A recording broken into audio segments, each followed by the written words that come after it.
And we're live. Greetings, GMOs Revealed community. We're really excited to be with you tonight, or it might be afternoon or morning because I see you guys. I'm looking at the thread where people are checking in. You're all over the world. So maybe you're in the UK, maybe you're in Australia. I see people from Western Australia checking in. So welcome to everybody.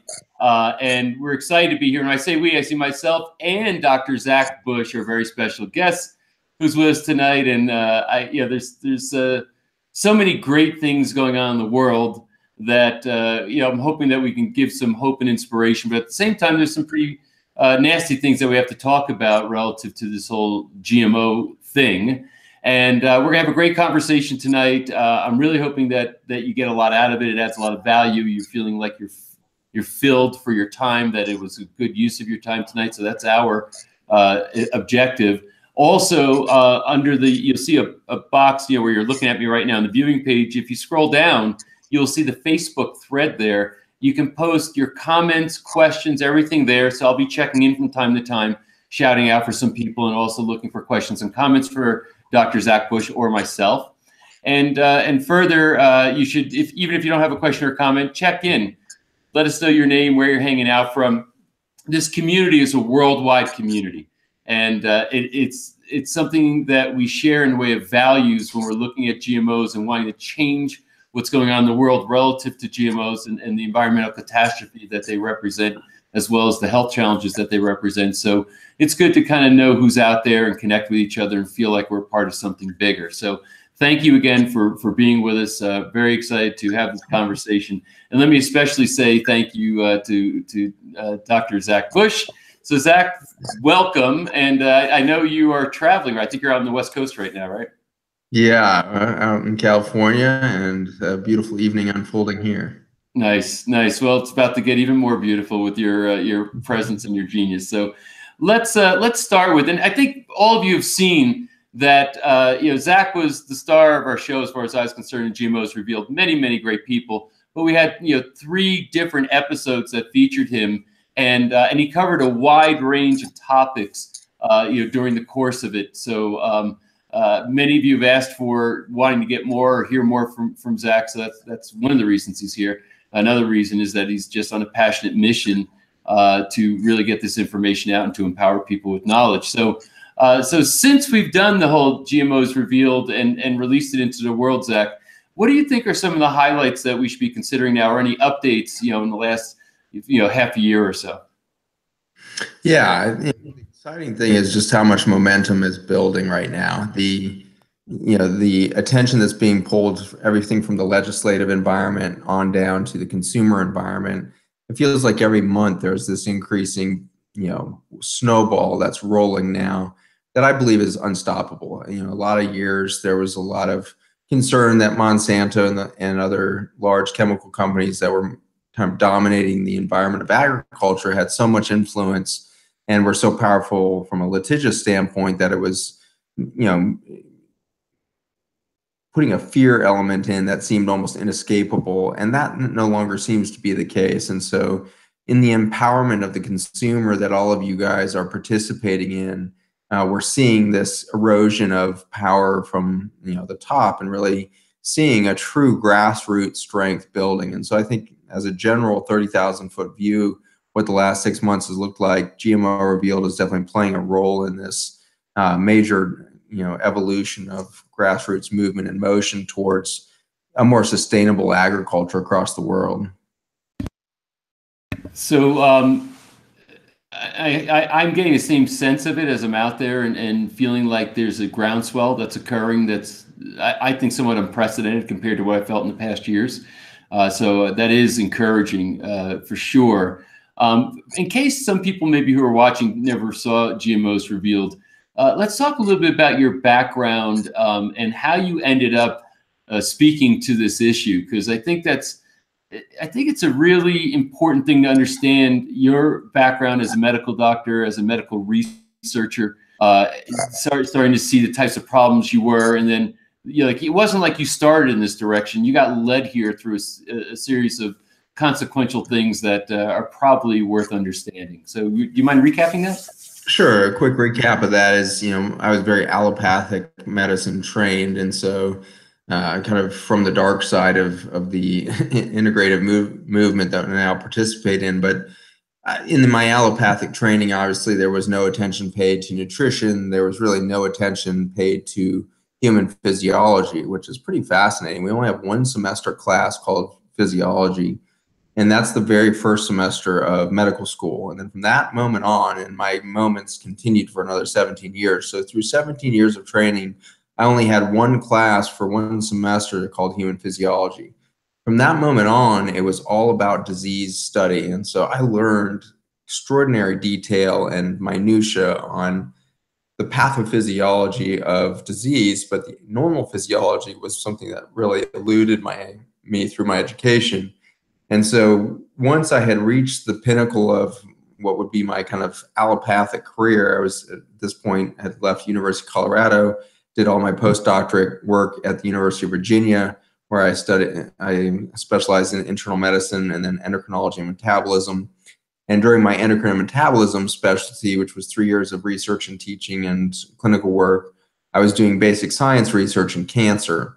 And this was a perfect kind of cross pollination environment for me to start to have some major breakthroughs in my science. And that led me down this pathway towards nutrition as I found a vitamin A compound that was working as a pretty potent chemotherapy agent. And, it took me a couple of years of studying vitamin A before it dawned on me that this was a nutritional element. I really was so pharmaceutically minded that just seemed like another chemical coming out of a petri dish or something for me. So it was really a journey towards that. And then you fast forward to 2010. By this point, academia was really collapsing because we had the recession going on. NIH funding was collapsing. The University of Virginia lost our funding for our General Clinical Research Center that had been funded since 1969. So we were seeing this unprecedented collapse of resources financially for researchers in the academic environment. And that really forced me down this pathway of really starting my own thing, which was terrifying to the nth degree.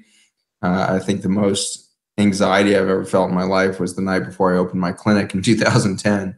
And so the idea of being a full-time, family medicine / general practitioner / specialist in rural Virginia on my own was terrifying. The idea of being on call 365 days a year was unfathomable, because even being on call every fourth day in the hospitals was overwhelming. So it was really a daunting exit. And I think in hindsight, academia and the allopathic world really builds it up to be this daunting, fearful thing that keeps us from jumping out of the nest.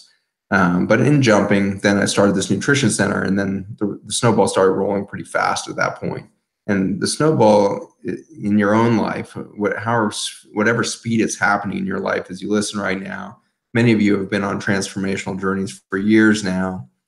And I love just throwing out the fact that, in hindsight on my journey, the speed at which transformation happens is equal to and in the similar direction to my willingness to deconstruct the common paradigm. And I make a new paradigm every day in my head. And so I've got this three-dimensional belief system of how physiology works, how biophysics works, how the universe works, how God interacts with that thing, and what is the definition of God, what is the definition of me. This is a paradigm that's evolving every day, and my willingness to deconstruct, at the speed at which I can handle. And honestly, there's a lot of weeks where I can't handle deconstruction. I'm just barely keeping my head above water with my current paradigm. But as I've gotten better and better at recognizing when I'm stuck in a belief system, and my willingness to go ahead and re-question that and look at what are the fundamentals that led to that belief system, man, it's so exciting how fast we can shift our worldview and how we can shift our view of ourselves. And importantly, for all of you listening, the power that each of you has is unfathomable. I think we haven't even started to scratch the surface of your human potential, not just in the realm of health and longevity. We look at the biohackers and the life hackers now, and from Dave Asprey to the Mercolas and all these personalities that have defined this kind of technologic age of seeking longevity through supplementation and technology. I don't think we're scratching the surface of consciousness, and our potential to tap into those resources. So those are the things that keep me ticking, I think, today, of continuing to question not just the chemotherapy world, but start to really question, what is my belief system about food and its role in my life? And more I've gotten into fasting and things like that, is once you look beyond food, then what's beyond that? Oh, there's water. Once you look beyond water, what's there? Well, there's sunshine. Once you look beyond sunshine, what's there? That's an exciting journey. For sure. So just to kind of frame things up for everybody, we'll probably have two dimensions of the conversation. One is going to be what's going on as far as GMOs, the toxicity, the impact it has, the data that supports it.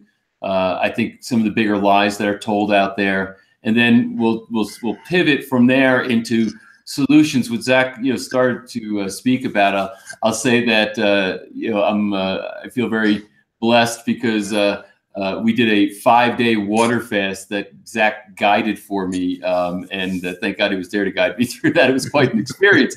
But the idea of detoxification and fasting, et cetera, these are some of the things that you can do that can really be beneficial and helpful to help, I guess, nullify the effects of this toxic environment that we've been exposed to. I also am a regular daily user, as well as my family, of Restore. So I'm going to ask Zach to talk about Restore, because I actually still am trying to understand how it works, because it works. And when one of my kids asked Zach, well, what is this stuff? His response was dinosaur dirt water. And I said, so that was kind of it. So I kind of got a great sense of what he meant by that. But I might, for the audience, ask you to further describe that. And I think what people don't see, because you and I have these conversations that we have that sometimes go for hours into the night, the years of research and basic science research and peering into the microscope and testing and failing and retesting and tweaking and going on, there's a lot of these, how can I put it, unseen hours that are put into trying to understand the problem that we face and the solutions, and developing evidence to show that the solutions are valid, that we can validate them and feel good about the fact that we can put them out there into the world. So this isn't just about talking about what's wrong. It's also about talking or speaking to what the solutions are. So I'm going to start off because there's a video that I shot unwittingly. I happened to be in Puerto Rico last week, and we went there to kind of explore the island a bit. And we were staying at a friend's ranch, Dr. Eddie Diaz, 120-acre ranch right next to the rainforest, et cetera. And Lori and I were walking the property with him, and he started to explain that Monsanto had come on the island and had sprayed, and he's up at a pretty good elevation, but you could see the coastline from where his ranch is.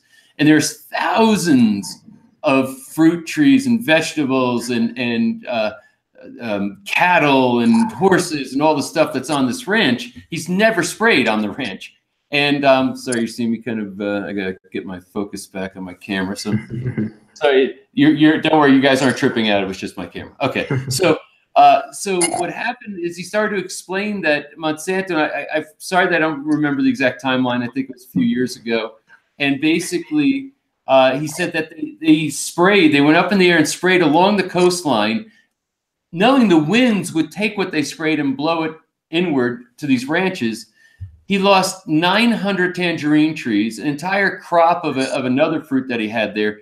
Within days, 3 cattle died, several more got sick, and then he was getting calls from the other ranchers around him who were having similar issues. So, we start to, I think, sometimes lose sight of the toxic effects and the impact.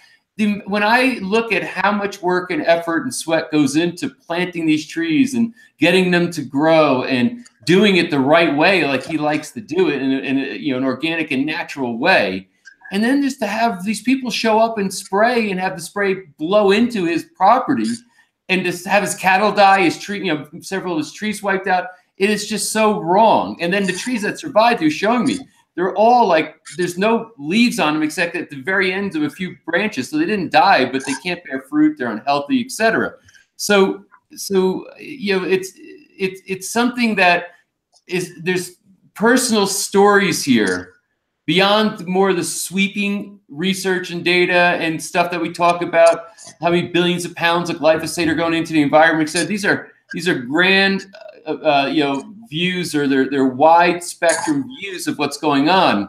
But I also want to keep people alerted to the fact that there are individual, hardworking, very positive, wholesome people in the world who their own little projects are violated, without knowledge, consent, or anything else. So it was something that was disturbing to me. We're gonna, it's not going to be a, it was kind of an impromptu video, so it's not going to look like our normal series episodes. But I want you to hear from Dr. Diaz and what happened there. So I guess looking back, Zach, let's just at least overview the two aspects of GMOs and just sort of talk about your views on them. And yeah, I know we could talk for hours, and we did in GMOs Revealed. And if you never saw GMOs Revealed, you can go to gmosrevealed.com and you can register to see the series. But if you could, Zach, talk to one dimension is what's sprayed on GMO crops. So if you would give us an overview of glyphosate, its impact, why it's so dangerous, and I think, are you still on for your Mississippi trip the Mississippi River trip? Yeah, we're shooting a documentary along the Mississippi, and it really reflects, or correlates, parallels exactly the story you've got unfolding there in Puerto Rico. So what are they spraying? The amazing thing is, the lack of legislation, right? And so it is legal to spray from the air a large crop, 10,000 acres, to its borders, which means you have, a spray plane going overhead that's no way it's going to be able to shut off the nozzles and keep that spray contained to the field. And so we have this phenomenon going throughout the whole entire Midwest of the United States right now. We've already shot a whole bunch of series footage for the documentary along the Mississippi, starting in Minnesota and running down to New Orleans through the course of the river. And we went in, we thought, with eyes wide open, and we're going to document the story we knew.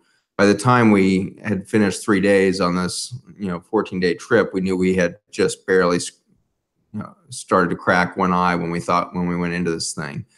Like you say, the stories that are unfolding at the farm level are destroying the financial wellness of families. And to see third and fourth generation farms suddenly collapsing in the matter of 5 or 10 years into deep bankruptcy and then ultimately failure is a travesty on a level that we can't really measure, because once we lose those small farmers, we lose food sustainability for the planet. An extraordinary statistic right now is that 70% of the world is fed by peasant farmers today. 70% of the world.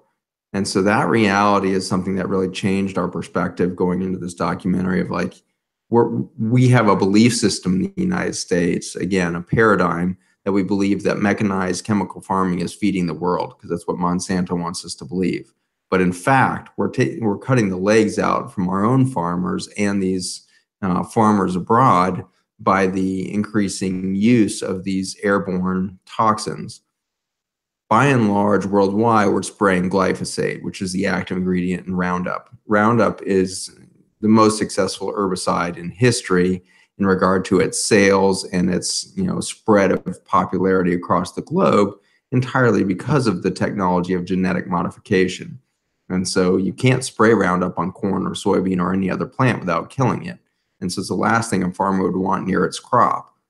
But the reason now why it's being sprayed on corn and then drifts over and kills all the orange trees that are over in the nearby farm is because this chemical, it hits an enzyme pathway called the shikimate pathway, and this enzyme pathway can be shunted. And so I think the technique that Monsanto is using for Roundup Ready crops is to address this primary toxin pathway in the plant itself. Well, by shunting that, you end up with a plant that survives the Roundup, but it can no longer make the stuff that shikimate pathway should make.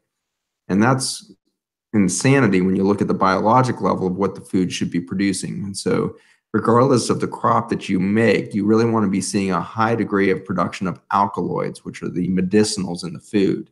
All of us are well familiar with the quote that's given to credit to Hippocrates. It says, "Let thy food be thy medicine." So for thousands of years, we've been looking to that food as that primary source of medicinal. And that includes things like the herbs and all of that, but it really includes the food itself, right? The common staple crops, everything from the oats to the kale to the Brussels sprouts and the cruciferous vegetables. These are just powerful healers. The tomato, all the lycopene in there, an incredible cancer killer. And so these building blocks that come out of the shikimate pathway that is blocked by Roundup and glyphosate is now stripping our food of its very resources. And so number one, it blocks the production of the amino acids that we call the aromatic amino acids. These are things like tryptophan, tyrosine, phenylalanine, and these include, these three major ones that I just listed, which are the essential amino acids. And so we only have 9 essential amino acids that cannot be produced by the human body. We have a total of 26 amino acids, but the majority of those can be made within our cells. But the 9 of those are very necessarily dependent upon our nutritional sources, because we don't actually have the shikimate pathway in our body. And so here we are blocking this critical enzyme that's out in nature that exists in bacteria, fungi, and plants from making these essential amino acids that build the healthy 200,000 proteins of the human body. So imagine perhaps an alphabet where you've got 26 letters, 8 of which are vowels. You start subtracting 3 of those vowels, how many words do you start to misspell? And the answer is tens of thousands. That's the same thing in the human body. You start to subtract a few vowels from those critical 26 building blocks, and you start to misspell the proteins that will build a human body. We now have amyloid as a primary pathophysiology throughout the body. Amyloid is an inherent protein innate to the human body that is misfolded and thus becomes a toxin. The famous ones are the amyloid plaques in Parkinson's disease, Alzheimer's disease, a lot of the other degenerative neurologic conditions. And then the other ones would be like your autoimmune diseases, type 1 diabetes. There's all this amyloid or misfolded protein in the pancreas. It happens that we went epidemic in the distribution of these diseases and these amyloid conditions around the same time. In the mid-1990s, the ticker really went up steep. We'd been building slowly since the 1970s. 1974 is when glyphosate in the form of Roundup started to become popularized, but it was a weed killer at the time. You couldn't spray corn, soybean, etc. In 1992, things got a little bit out of control because we started spraying wheat to desiccate or dry the wheat. And so desiccation of wheat became a practice. And now we've increased the amount of acreage worldwide sprayed with glyphosate. Now you're putting Roundup or glyphosate in the same bite of food as gluten. In that same decade, we see this sudden emergence of a completely new disease process called gluten sensitivity, and celiac disease and autoimmune disease to gliadin, or one of the proteins within the gluten molecule. And so you get this incredible reality that we have created new disease by adding this chemical to the gluten. Our group is getting ready to publish the mechanism by which glyphosate causes gluten sensitivity, which is going to be really inflammatory article. But what's happening is that when the glyphosate hits the bowel lining, a receptor is expressed called CXCR3, and that receptor is the source or the grab tool for the gliadin within the gluten. And so without CXCR3, gluten will pass through the gut, will break down into 13 different peptides and go unharmed to the gut lining. But if you see glyphosate first, CXCR3 will be expressed. And now as the gluten breaks down, you get some gliadin. It's going to bind to that receptor, trigger zonulin, which is a protein within the gut lining that opens up the tight junctions. You get leaky gut, leaky blood vessels, leaky blood-brain barrier, leaky kidney tubules, and you start to turn into a sieve, which makes you into a sponge for toxin. And you end up with an epidemic of autism and all these other conditions. Well, so this is, and I'm really pleased. I know maybe it was a little bit technical, but I'm really pleased that you kind of connected the dots, because I think most people recognize the relationship between glyphosate and this phenomenon, that's referred to as leaky gut, And of course, this leaky gut thing is serious, and it's for some people life-threatening, but creating all kinds of weird autoimmune disorders that are puzzling people. And then if they walk into traditional medical offices, typically what's being done to them worsens their situation, doesn't improve it. But I'm especially excited to hear about the fact that you've been tracking, the specific steps and pathways as to how you get from point A to point B in that scenario. And you're right, it's going to be inflammatory when you publish it, but when have you ever shied away from controversy? That would be typical. That would be a little difficult, is right. So it's when do you think that paper will be coming out, incidentally?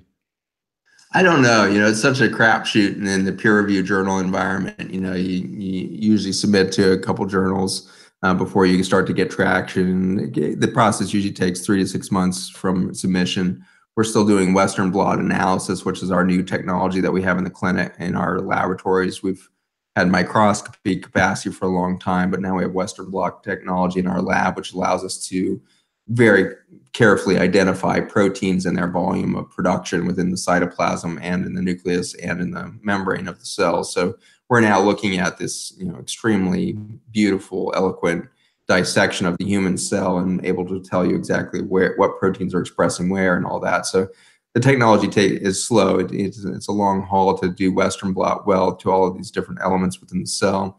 But our data is very compelling, and I think within this year we expect to have it, but I can't tell you any finer detail than that probably on the timeline. Well, I think it'll be a revolutionary publication. So looking forward to getting it out there and then getting you to come and talk about it some more, and absolutely getting some of the people at the Monsanto a little bit more nervous than they already should be. So now the idea that the epithelial lining in the gut is 1 cell thick, I think you said, right? Yeah. So, and what happens is things that would otherwise be healthy or normal foods that should be in your gut as you're processing it, when it leaks through, the system that's supposed to be contained, and suddenly the system has leaks, when these proteins go through, even though it's not really foreign as far as being in your digestive tract, when it gets into the blood, now it's perceived as a foreign body and the body goes into immune response. Is that accurate? That's right. Yeah. And aren't we all experiencing this? Any of us can get quote unquote allergy testing now, and it'll show you a huge array of things that you're sensitive to, if not allergic to. And by and large, whenever my patients walk in with these huge arrays, which can be hundreds of different foods now, I mean, our science technology has progressed where it's so easy and cheap to get this enormous amount of data. And they always come in very frustrated because what they're showing me is a list of their 90 favorite foods that they eat all the time, and they're apparently sensitive to it.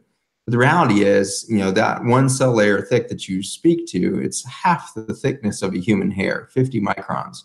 And so you have this fractional, thin membrane similar to cellophane that's made out of billions of epithelial cells within the gut, starting at your sinuses, running the entire gut to the rectum. That tiny membrane, once it lyses, once it starts to fall apart as the tight junctions, which are like the Velcro-like proteins that hold all those billions of cells into a cohesive, intelligent membrane or barrier system, as that starts to break down under the pressure of chronic glyphosate exposure, we start to pass all kinds of material from every drink of water, every breath we take, frankly. Every nasal breath you take now, you're introducing pollen and molds and everything else, not to the mucous membranes, but right to the immune system that lies behind that. And so our immune system is getting overwhelmed from every breath to every drink of water to every bite of food by something coming through an unregulated membrane.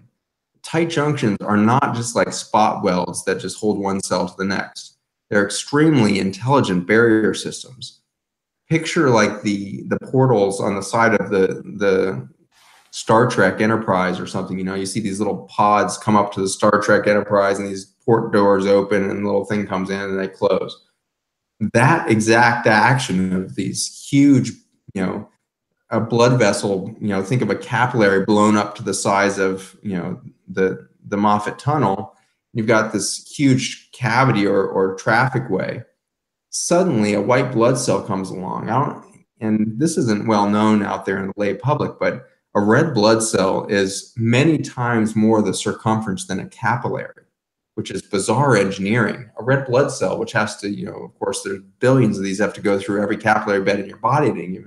They have to stretch themselves into a hot dog-like shape to get through a capillary, because in their disc shape, they're bigger than the capillary.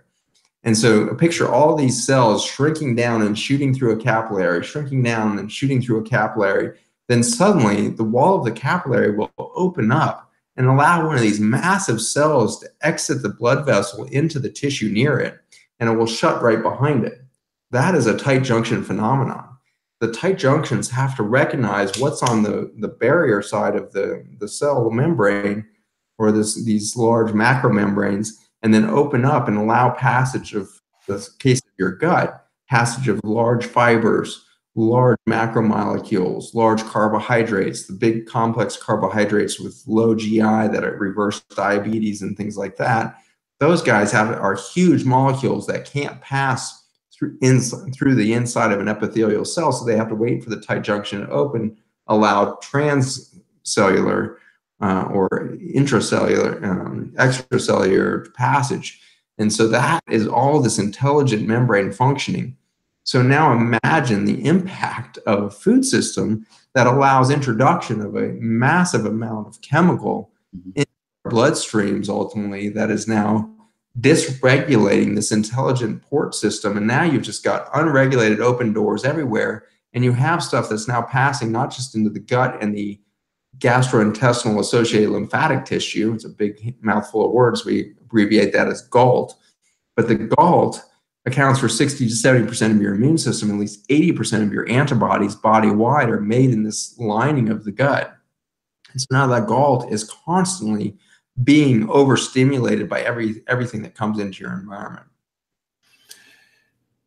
Well, so now, and let me shout out, first of all, thank you for that explanation. Let me just shout out, we've got a lot of people out there who are checking in. You got Geraldine, who's, where she doesn't say where she's checking in from. She also said she asked about the Puerto Rican ranchers suing Monsanto. No, they had the government approval to do it, but the government, I think, subsequent to it, had shut them down as part of the story. She also, and I think Justin, our customer service person, is probably with us right now, saying that she's having a problem accessing her transcripts for GMOs Revealed. So thank you for supporting the mission and purchasing GMOs Revealed, and we'll have Justin follow up to get you access if you're having trouble with that. We got Barbara Ann Roberts in Abilene, Texas. That's where Jeff Hayes is from, I believe. Terry Zimmerman, Chicago. We got Judith in New Jersey, my old stomping grounds. We also have Ann, who is in Naples, Florida. Dwin, I think I pronounced it correctly, from California. Pamela joining us from Melbourne, Victoria, Australia. So love Melbourne, great town, great coffee town, if you like coffee. Linda is joining us from Toronto. Thank you, Linda. And many, many, many more, hundreds and hundreds of you. So sorry I can't shout out to everybody, but I thought I'd at least get a few in. Again, if you have any questions, I'll look for them. Zach, my next question now, because we're kind of connecting dots again, is that now that we understand what's happening to the epithelial lining, how these gaps are happening, or these leaks, or these openings are happening, that the integrity of the system is lost, and we start to leak stuff into the system that becomes toxic to the system, creates a lot of illness, sometimes vague, or I guess they would look at it almost as an idiopathic illness if a medical doctor is looking at it. It's autoimmune. We don't know why it's happening, et cetera, but we know why it's happening. And looking at on the macro level of what's gone on with glyphosate spraying put into the environment, GMOs being put into our food supply, and then looking when these things emerged, you can't ignore the timelines that are certainly not coincidence. But now explain to me how Restore, and this is the miracle of Restore. I'll brag for you because I know you developed it, so you don't want to brag about yourself, but you're a very humble guy. But how does Restore cause those tight junctions to renew or restore, or for lack of a better term, restore themselves? Very good. Yeah, so Restore was a discovery we made in 2012. We were working in my nutrition clinic, and we were starting to see this weird phenomenon, which you guys can now, with the information I've given you tonight, you can already kind of start to predict why this all happened. But at the time, I didn't know any of the tight junction science. This was this was outside of my purview. I was not a gastro guy. I was a cancer guy. And so what was happening, though, is that we put all of our patients on these intense nutritional regimens to help reverse chronic disease. And so we were seeing everything from autoimmune disease to metabolic disorders like diabetes, to severe dyslipidemias, to the genetic disorders, mitochondrial disorders, all the way to the cancers. And so that whole world was unfolding for me over the passage of a couple of years. And the more we practiced this, the more we realized the food wasn't really working. In fact, the food seemed to be hurting people. And so we were seeing inflammation markers go up, not down, feeding people the healthiest foods on the planet. And I want to reach out to those of you who are on the line who've experienced this, because all of you are trying to eat more and more organic every day. And yet many of you have experienced feeling worse, not better, despite all of your efforts.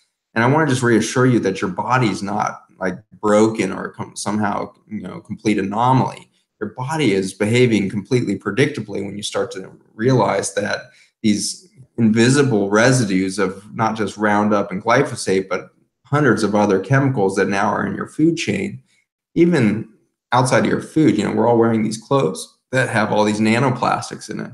And so everything in our environment is, adding toxicity and dysfunction to what is normal biology. But as we were dissecting this and seeing that these people were not responding well to health food, we had to start asking what was in the food. And of course, we kind of thought, well, there's probably some herbicides, pesticides, maybe some plastics, some endocrine disruptors in there. But as we kept going down, we started realizing there was a complete lack of the nutrients. And I mentioned this a little bit earlier, that the alkaloids, or the medicinal quality of the food, has dived in our foods. And so everything from kale to tomatoes are no longer carrying those anti-inflammatory compounds that are supposed to be in there. And so that's step one, is we've reduced the balance of healthful compounds to some of the more noxious compounds within normal food, even without the herbicides and pesticides considered. So in that journey, we were starting to try to figure out why the food had shifted so much. I didn't know much about Roundup at the time. And so, it came as a surprise later on from my chief science officer when he said, I think we accidentally found the antidote to Roundup. And I was like, well, that sounds cool, but why is Roundup a problem? What is that doing to human biology? And it was just at this time, back 6 years ago, where we're starting to be understood that glyphosate, in fact, did have some direct influence on human biology. Because up until that point, we'd been told that human biology couldn't respond to Roundup. There was no possibility this was toxic. The company Monsanto literally said it was safer than water because we didn't have the shikimate pathway in the human biology. So how could it possibly harm us? Well, it could start by blocking the enzyme pathways that we most desperately need from the environment, the shikimate pathway, the essential amino acids, etc. But as we dove into that, we started to realize there's something fundamentally changed, not just in the plants, but in the soil itself. And so we were going through a white paper in soil science, 90-page diatribe on dirt, which was astonishing to know that anybody had spent that much time in their career to write a 90-page white paper on soil. But in the middle of this, there happened to be a molecule that looked a lot like the chemotherapy that I used to make. And the intriguing thing about this molecule is that it had this huge carbon backbone that I had never seen in one of these molecules that could exchange hydrogen really readily.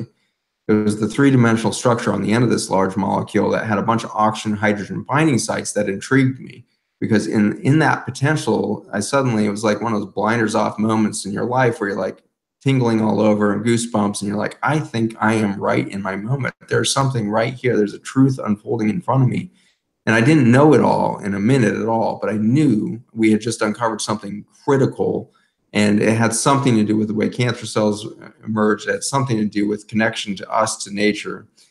And as it turns out, we did find, in fact, a carbon-based molecule that seems to have the potential to participate in this eloquent communication network within the human body called redox biochemistry. Redox is the shortened words of reduction and oxidation.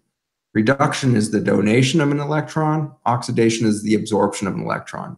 And by the release and absorption of an electron, you can almost picture this domino-like effect passing electrons through the release and absorption of hydrogen down long chains covering huge distances of the body. And that's how you get one cell at the electrical level to plug into all of its other cells. The fascinating thing about cell structure, I've talked so much about tight junctions, I don't give gap junctions enough, eloquent detail here. Gap junctions sit right behind the tight junctions, and under electron microscopy, they literally look like fiber optic tubules. And these fiber optic cables are running not just one to the other cell. You're literally in a bundle of gap junctions that might have 10,000 fiber optic cables in a small bundle connecting another cell. And within a couple of cells, you may have hundreds of these giant bundles of gap junctions that are literally electrically plugging each other in so that electricity and light energy of electrons can pass from one cell into the next. It's the most beautiful story of communication that I've ever seen. And that's the phenomenon that we now see with leakiness is one thing, but when you start to break cells apart, you've now lost their fiber optic cable system. You can't pass electrical energy across. So just fast forward here, it turns out that my research had been in mitochondria, which are a lot like bacteria, but they live inside of our cells. They produce all of the energy that your body runs on, the ATP. Mitochondria, in their production of ATP from the breakdown of glucose and sugars, or in this case, fatty acids, you can get fat and sugar to turn into ATP, but in the process, you make all these redox molecules. And so in the cancer world, we had gone from thinking these guys were the enemy to thinking these guys were the holy grail of cancer, as we started to realize that redox molecules were actually a communication network in and of themselves. With that knowledge, we started to try to find compounds that would increase the redox potential of mitochondria, because the hallmark of cancer is that they know they're damaged. They're the most vulnerable, damaged cells in the body, so damaged they can't repair themselves. And so their only mechanism to be cleared is through apoptosis, which is programmed cell suicide. Apoptosis is triggered by hitting a high threshold of reactive oxygen species or redox molecules out of the mitochondria. Problem is that cancer cells have damaged mitochondria by definition. And so the mitochondria can't generate that much redox molecule to hit the apoptosis threshold. And so they just sit there and smolder, and they just start proliferating out of the only mechanism that they can to survive. And so this bizarre phenomenon of redox potential has been limited. And so our ability to use vitamin C or hydrogen peroxide to kill cancer cells is limited by the fact that in a healthy cell, you can trigger massive redox signaling with vitamin C or hydrogen peroxide. But the cancer cell, especially the more aggressive ones, are very limited in their ability to respond. So we found this carbon-backed redox molecule potential in the soil, and it was a goosebump moment for me, because I thought in a single cell swoop, nature has solved our problem, in that this carbon backbone would give stability to the redox molecule, allowing it to work outside of the human cell.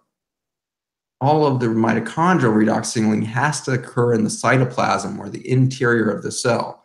Therefore, it can't do good work outside of the cell in this tight junction environment that we're talking about. And that's how John Gilday, the PhD that works with me, said, I think we just found the antidote, is that we've got this huge demand for extracellular matrix repair, and there's no system that's known right now as to how that is done. And that's been the revolution of Restore. As soon as we put that thing into cell membranes in the gut, in the kidney, vascular systems, all of these cells instantly start making extracellular matrix, tight junctions, and the rest. And so this really rapid restoration of the extracellular matrix, that is managed by non-human entities, i.e. the bacteria and the fungi that live within our bodies and around us in the environment, is an awesome story. We are literally designed to be 100% codependent with the ecosystem around us. And if we were so insane to become so egocentric as a species as to march our way towards a convenience lifestyle that at every level divorced ourselves from nature, there will be an immediate and irreparable, perhaps, divorce from health itself. And so it's a beautiful story of codependence that I think was intentionally put into our structure to check our behavior. It is got a certain poetic aesthetic to it, doesn't it?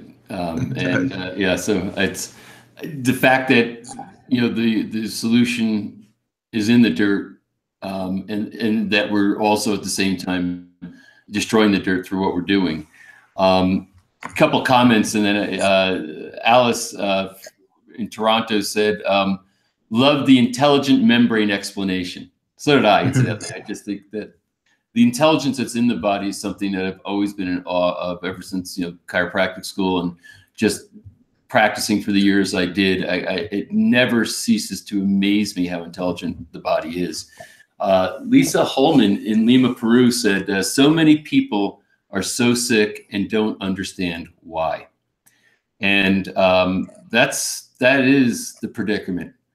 The masses are incredibly sick and they have no understanding as to why, and it's a sadness that's got to get corrected. We've got Joy Metcalf said, "Conventional medicine is not traditional medicine. Traditional medicine is primarily herbal." You know what, Joy? I think you're right. Conventional medicine, if I use the word traditional, I stand corrected. It really should be conventional. There are traditions that go back way before modern conventional Western medicine has taken place. So I'm in alignment with your comment. One more I'll read is Sharon from British Columbia said that, "I'm taking Restore and my family as well. Great job, Zach." So so I echo that. Great job. And incidentally, you have folks, if you look right underneath, if anybody's not taking Restore now, I'm hoping what you just heard would convince you that it's a really, really good idea. And I'm not telling you to do anything I don't do myself. I literally, if you go down to my pantry, you're going to see our stock of it.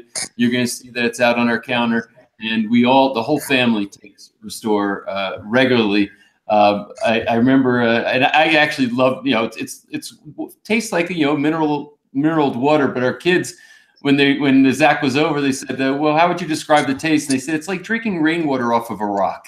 And then, so I thought that was a great way to describe what, taking a teaspoon of Restore and what that's like. You'll see a green button. It says "Purchase Restore." So that's just a hyperlink for you. If you want more information on it, that's on that page. You can look at the varying Restore products that are there. If you want to know what we do personally here, we get the 2-month supply ones and stock up on those, and then that's what we utilize on a daily basis.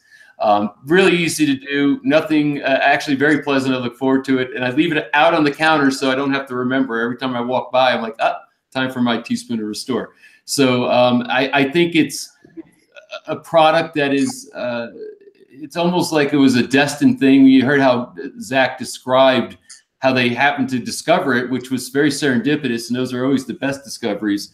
But so many things came together to say, here's a solution that helps to restore the gut to what it should be, and especially guts that have been traumatized by the toxins that are, for the most part, unavoidable in our planet and in our cultures right now. So my big double thumbs up. I highly recommend it, and I see it out there in the world. People utilizing it routinely, and I see it change lives. So I appreciate that, Zach. That's a part of what you're contributing to the world, and a part because you do so many other great things. So summarizing, Zach, as we're kind of coming toward the end here. What's the focus for you? I know you talked about the documentary you're working on now. You're talking about the paper that you're going to publish that I think is going to create quite a stir. So those are two very, I think, very powerful things that will have an impact I'm looking forward to seeing personally. Anything else that you're working on that you'd like to share with the audience? Yeah, I mean, one of my most passionate projects right now is coming out of my clinic, and so I still see patients, and I've got a busy nurse practitioner that sees all my new volume and everything else. But we've launched an online program now that is scalable, which we're very excited about, because as the woman from Peru mentioned, it's astounding how sick we are. To give some numbers to that, in the 1960s in the United States, we had a chronic disease rate of 4% in the population, meaning among, from cradle to grave, 4% of the population carried a chronic disease diagnosis. Now, 46% of our children carry a chronic disease diagnosis. And so we are, 100-fold the kind of illness levels that we were 60 years ago. And we're currently looking at these trajectories that are truly astonishing. I mean, we are already at 50% of males diagnosed with a cancer, not even counting skin cancer, diagnosed with an internal cancer before they die, 50%, 1 in 3 women. Our rates of childhood brain tumors are going epidemic. The fact that brain cancer can be an epidemic is a terrifying reality. Then you look into the, obviously the autism story. This just got revised since the last time I talked to you, Patrick. Actually, just 3 weeks ago, we saw numbers change from 1 in 46 children to 1 in 36 children with autism spectrum disorder in this country. So it seems to be, every 6 to 12 months, we're seeing this revision of these population statistics suggesting that we have never been this sick in human history. And we are really staring at the end of the stability of our species and certainly the stabilities of our financial institutions. And so if you imagine by 2035, with 1 in 3 children on the autism spectrum, their productivity as a generation drops to near nil because it takes about 2 individuals to take care of a single ASD child. And so by the numbers, that generation is challenged just by the single condition of autism. But then you say, simultaneously, they're taking care of a geriatric population that will be larger than ever in human history and will by that time have a cancer rate somewhere between 70 and 80% of the population with cancer. So you see this completely unsustainable situation. And you know what? You and I freaking showed up right here. We showed up right in the middle of this. You guys listening right now, you guys have ancient souls, I believe, that jumped into these human bodies right this second to participate in what is surely the most extraordinary tipping point, both the biggest travesty, the biggest, most extraordinary disaster in human history, and absolutely our greatest potential. Our greatest opportunity sits right here because it's forcing this level of communication on the macro level. We've been talking about the collapse of communication at the cell level. There's been a collapse of communication throughout civilization. You look at just the animosity and inflammation that's in our politics worldwide has never been more ridiculous. And that may be, you could take me to task on that and say, well, in the middle of World War II, we were more dramatically, no, I don't think so. In World War II, the United States was, resolute in its movement and everything else during that time. And so while we had a communism aspect that was being suppressed in our country and other things, we have never been this polar opposite in our own politics within this country. But then you can ask any developing country within the world. Developed countries within South America and Europe are in this tenuous, tearing apart state. And I believe that's just the birth pains, right? This is the birth pains that we saw. Patrick, you're one of the most profound philosophers I know, and your synergy and your lineage with the Ayn Rand story is amazing. If you haven't heard Patrick's lectures, please go beyond GMO Revealed. This guy has got so much wealth of knowledge and wisdom for you on so many other levels. But one of the things that Ayn Rand kind of saw happening in the 20s and 30s and 40s was this degradation of human excellence. We've literally been talking about a chemical that's in our food chain that degrades our potential to be human at the core level. We are losing our self-identity through the erosion of these macro boundaries between ourselves and the outside world. We literally have a chemical warfare that is undermining human identity and consciousness at an unprecedented level. Brain fog is now one of the leading causes of complaint in primary care offices. That never existed with the exception of chemotherapy patients back 20 years ago. So that brain fog has become a daily word in people's vocabulary. Is terrifying. And so that's a horrible situation on one level, but it's going to demand that we go far beyond where we've ever been in communication. And so the fact that Google Hangouts exists, we've got, Zoom and Skype and all of these mechanisms for connecting humans from around the planet. And so one of the projects that I'm super passionate about is something called Atlas Blue that we're building. And Atlas Blue is an IT platform for global communication on projects, not just passions. And so this puts you into an environment where you can build projects and the AI system starts matching you to other people around the world that have similar interests and concerns and passions. and starts to give you an availability of a global community at your fingertips that you can suddenly pull together like-minded people who are seeing solutions to problems that exist around the world, and then click the button that says fund me and match yourself to a bunch of investors around the world that are interested in that thing, and then click business accelerate and match yourself to accelerator groups around the world that can now bring your technology or product or solution to market. And so this is like my biggest passion right now, is if we can do macro communication on an unprecedented level, we will come up with solutions that will take us so far beyond the paradigms that have existed before. And we have to, because we must rise above our current status quo. But to do so, we have to rise above every status quo that's ever existed before that. And so I don't want us to look back and say at current administration or this problem or that and say, oh, if only we could go back 8 years. It was no better 8 years ago. In fact, 8 years ago set the table for today. We need to go so far beyond that paradigm. We need to blow it apart. So that's, I don't know, that was a bit of more than I was expecting to go into there, but I'll stop. I loved it, every bit of it, and it might seem to some degree to be disrelated, but it all connects if you really see it and think about it and understand.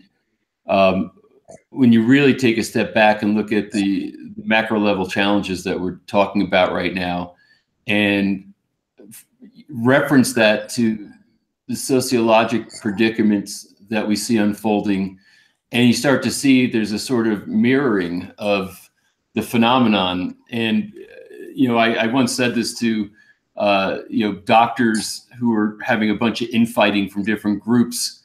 And I said, how can we go out in the world and profess to be a healing profession if we can't heal ourselves first? And and I think it's reflective of the idea that we have enormous capacity for progress that's unprecedented in what we can do in this world and how human beings can exist in the world. And all of that possibility is also threatened by very dark and malevolent forces. And the old adage that all is necessary for evil to prevail is for good people to do nothing. It holds true. We can't just become passive. Entropy will take over the system, and everything goes to disorganization, disassociation, disintegration. So we need, and consciousness to me is centropic. It organizes. And so when we focus our attention, my mentor, Dr. Nathaniel Branden, who you mentioned, who was a close associate of Ayn Rand's for many years, used to talk about radiating problems with so much consciousness that the problems just melt. And I think that's the idea here, is that we have to take our minds and our consciousness and radiate it on some really serious problems that are life-threatening and quite frankly species-threatening. So so that's what we're up to, and why we're here at night rather than sitting in front of a TV. We're sitting here having this conversation with a group of people around the world, and it's not lost on myself or Zach that all of you are here watching this right now, that you have an interest and have taken an interest here, and that you could be doing other things right now too. So I don't take anybody's time for granted, and I have immense gratitude for each and every one of you, because each and every one of you can represent a piece of a solution that, when it connects, it starts to change everything dramatically and quickly. And that's what we hope for. So without you, nothing happens. Without you, it's just Zach and I sitting here talking to ourselves, and nothing changes in the world. So I'm gonna a couple of quick little comments, and I think we'll tie up here. So I appreciate you people having comments. So Dwin Keys says, I've been taking Restore for several months now and love it! Exclamation point 3 times. So thank you. That's great. I echo those sentiments. And again, there's a link here right below the video if you guys want to. If you don't have Restore, I recommend you get it, and that's where you can go find it.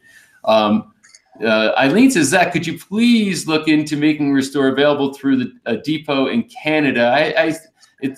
So I guess it's tough for them to get it from the United States to Canada. So I suspect your team's probably working on that, Zach. I know you're looking at Australia, or maybe even have it distributed in Australia. So I would say, Eileen, keep checking in, and it's going to come.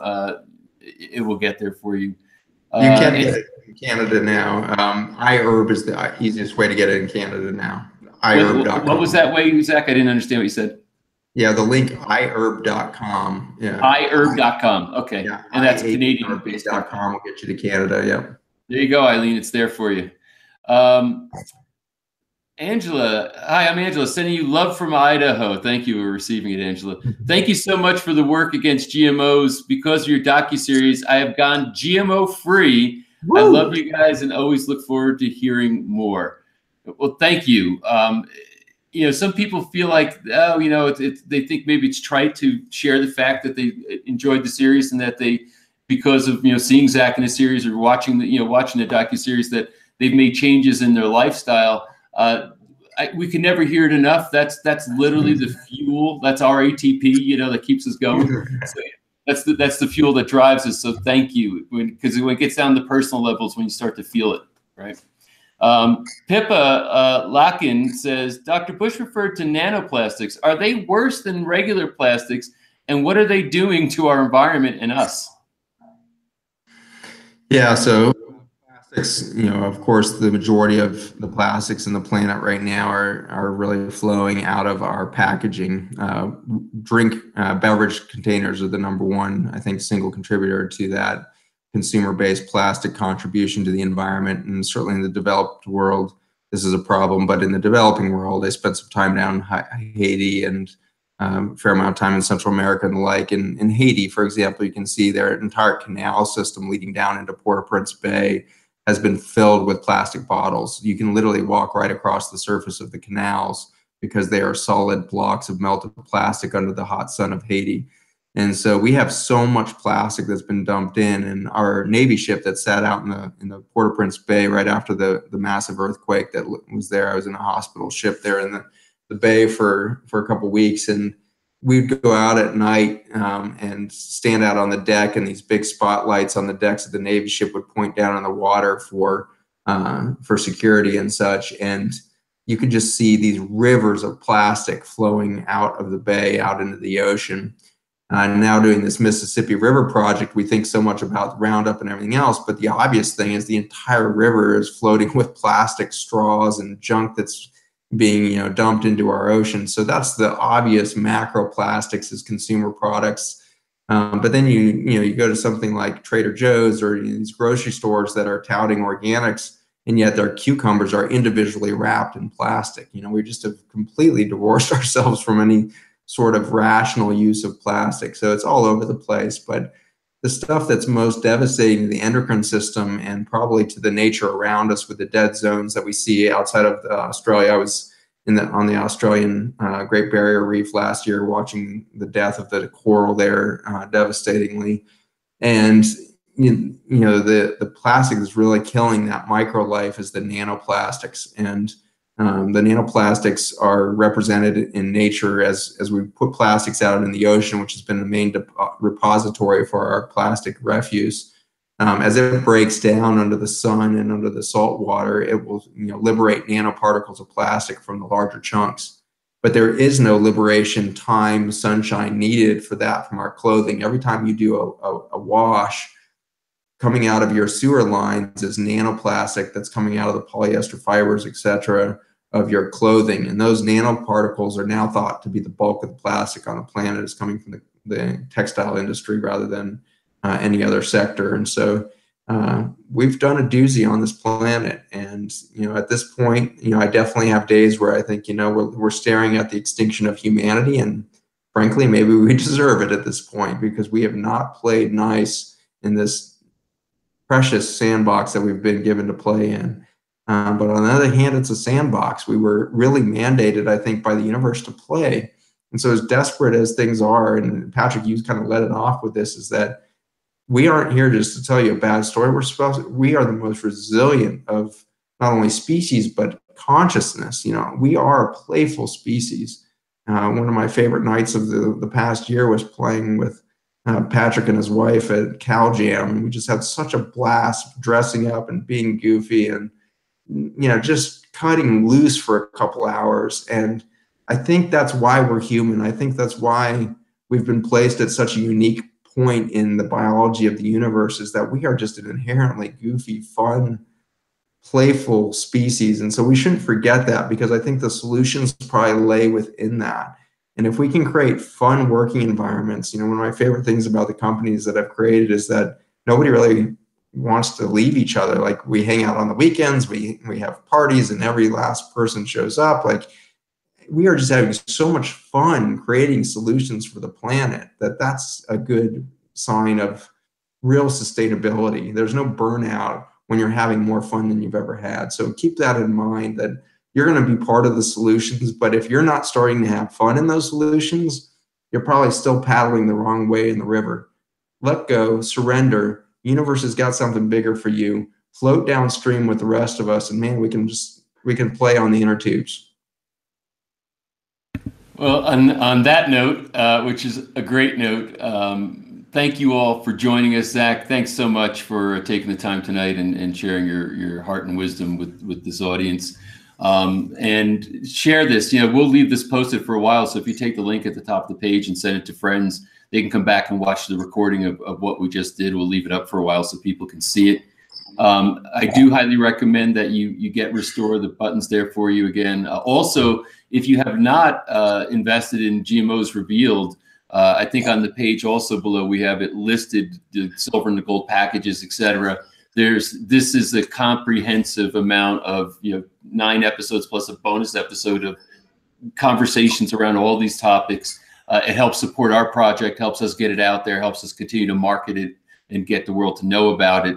So certainly we appreciate that. And for you now have a resource library that is important, not only for you to visit and to keep absorbing the information, because it takes time to really get your head wrapped around it. But secondly, when you're under attack, like I often am, and like Zach is often under attack, when you have the resource library to defend your positions, it gives you more confidence, more certainty, more credibility. It just makes you a more active warrior in this project, in this fight that we have out there to do what needs to get done in this world, to right the ship. So I really encourage you all to have GMOs Revealed.